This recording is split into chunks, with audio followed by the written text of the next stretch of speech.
వాక్యం నువ్వు ఎందుకు వినాలంటే ఆ వాక్యం చేత నీ క్రియలు ఎదుర్కోవడానికి వినాలి. మరి నువ్వు ఎలా కోరుతున్నావో జాగ్రత్త.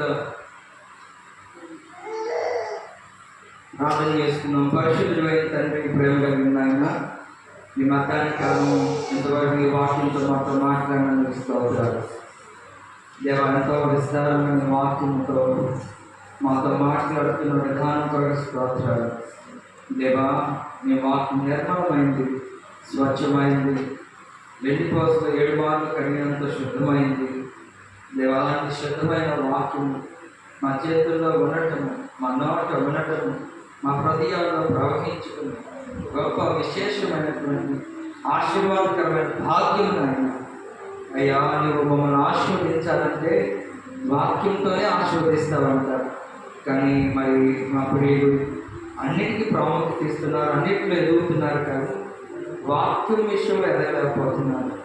వాక్యాన్ని పట్టుకునే విషయంలో, వాక్యాన్ని హృదయంలో భద్రపరుచుకునే విషయంలో, వాక్యాన్ని చదివే విషయంలో, వాక్యాన్ని నమరవేసుకునే విషయంలో మా బిడ్డలు ఎదగలేకపోతున్నారు. క్రైస్తవులు చాలామంది ఎందుకనో ఈ విషయంలో ఎప్పుడు కుంటుపడే ఉంటారయ్యా. ప్రార్థన బాగు చేస్తారు, కోడికలకు బాగానే పాల్గొంటారు, కానుకలు బాగానే ఇస్తారు, కానీ మా జీవితాన్ని, మా తలరాతను మార్చిన వాక్యం కదా. మా జీవితాన్ని, మా తలరాతను మార్చేది వాక్యం. దేవుని వాక్కు అబ్రహాం దగ్గరికి వస్తే ఆ వాక్యం అబ్రహాంను ఆశీర్వదించింది. దేవుని వాక్కు పౌలు దగ్గరికి వస్తే పౌలు తలరాతనే మార్చింది. ఏ సంఘాన్ని అయితే హింసిస్తున్నాడో ఆ సంఘాన్ని కట్టేటువంటి వాడిగా పౌలను మార్చి సౌలానే హింసిస్తామనే వాక్కు పౌలు హృదయాన్ని బద్దలు చేశాడు. నీ మద్దన కాదు, నీ వాక్కు, నీ మాట అయ్యా మా హృదయాల్లో సరి చేసుకోవాలి అనే తలంపు పుట్టిస్తే అదంత ఆశీర్వాదం ఉన్నాయి. కనుక ప్రభు చూపించండి వ్యక్తమైన వాక్యము మండు పొదల్లోనూ రాతి నేలతో అయ్యా ఆయన త్రావ పక్కన పడిన స్థితిలో ఈ బిడ్డ హృదయం ఉండొద్దున్నాయి. మంచి నేలను పడిన వ్యక్తులను పోయి ఈ బిడ్డలు నూరంతలుగా ఫలించాలి. ఏసేపు ఫలించేడు పొమ్మంటారు. ధర్మశాస్త్రం లేని కాలంలో, ఇలాగ వాక్యం లేని కాలంలో ఏసేపు ఫలించేడు కొమ్మగా ఉన్నాడు. పాపం వైపు తల ఎదుగుతూ ఉన్నాయి కదా. అందుకని దేవుని భయం తన గుండెలో ఉంది కాబట్టి పాపం తనని ఎన్నిసార్లు ప్రేరేపించింది, దాని ఎదుటి పారిపోయాడు. వాక్యం లేని కాలంలోనే వాక్యానికి భయపడినటువంటి వ్యక్తిని ఆయన వేసాడు. అందుకనే అతన్ని గొప్ప చేసేవాడు, అందుకనే అతన్ని గొప్ప చేశాడు. దావీదు కూడా వాక్యాన్ని నమ్ముకున్నాడు. గొర్రెల కాపరిగానే తనని సింహాసనం మీద దావీదు వాక్యాన్ని నమ్ముకున్నాడు, తప్పిపోయాడు. దావీదు కూడా పడగొట్టబడింది.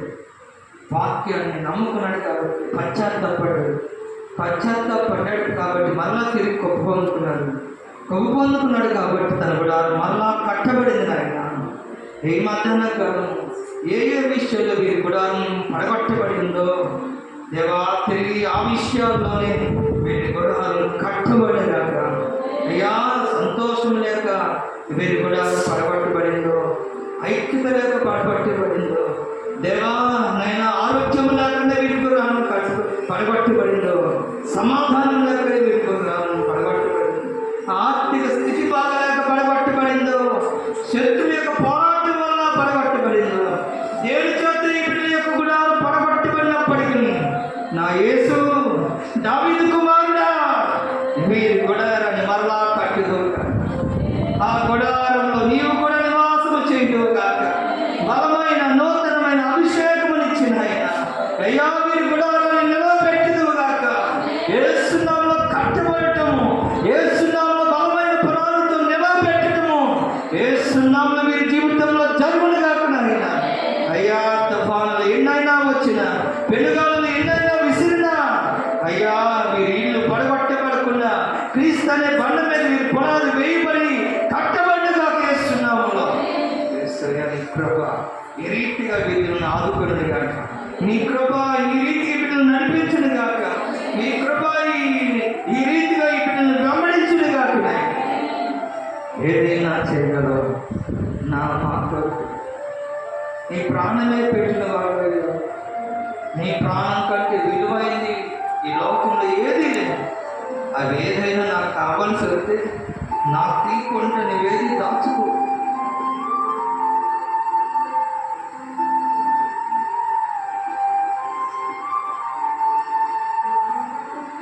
నాకు తీయకుండా నువ్వేది దాచుకో. నీ ప్రాణం నేను కోరుపెట్టి నా కోసం ఇచ్చేస్తావు. ఈ లోకంలో నేను దేన్ని అడుగుతున్నా నాకు ఇప్పుడు నువ్వు దాచుకోలేదు. ఏదైనా ఇస్తావు, ఎంతైనా ఇస్తావు. అడిగిన దానికని ఊహించకంటే ఎంతైనా ఇస్తావు. ఏదైనా నాకు ఇప్పుడు నువ్వే చేయగలవయ్యా.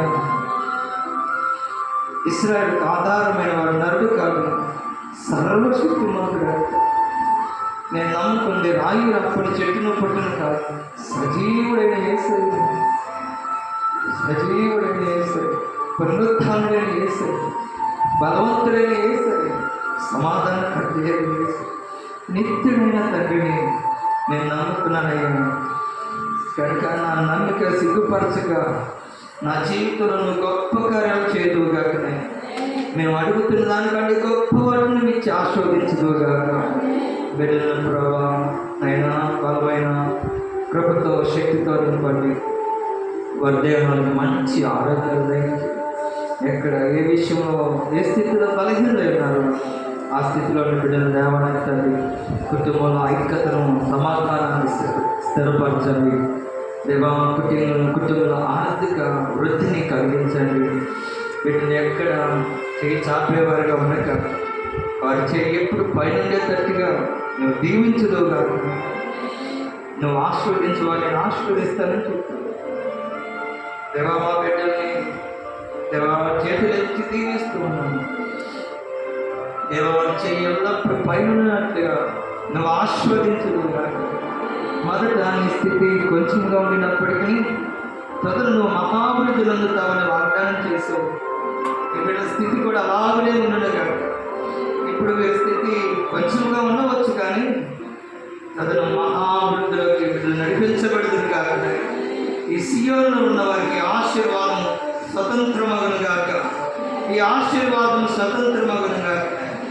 వీళ్ళని అన్ని విషయాలు వర్ధలు చేసి దీవించమని నీ కృప పాత్రగా చేసి యేసు నామములో అడుగుతున్నాము తండ్రి. మన తండ్రి దేవుని ప్రేమ, కుమారుని కృప, పరిశుద్ధాత్మ యొక్క సరిని ఇప్పుడు ఎల్లప్పుడూ మనందరికీ తోడుగా ఉంది. బలమైన నూతనమైన అభిషేకము కృపను పొందుకొని సొలొమోను పదవిని ఎక్కేటువంటి స్థితి మనం అందరం కలిగి ఉందముగాక.